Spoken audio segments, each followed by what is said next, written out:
جس شخص کو ایسا کام درپیش ہو جو اس کی بساط سے باہر ہو اور اس کے انجام دینے میں وسائل اور قوت بھی کم ہو، لیکن اس کام کا کرنا بہت ضروری ہو، تو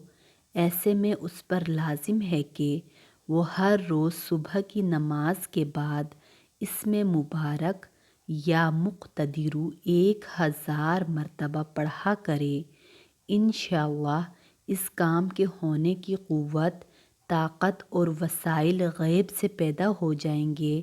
اور وہ کام اس کے بس میں آ جائے گا اور بہت ہی اچھے طریقے سے انجام پائے گا، اور اس عمل کو کم از کم 11 دن تک کرنا چاہیے۔ بہتر ہے کہ کام مکمل ہونے تک عمل جاری و ساری رکھیں۔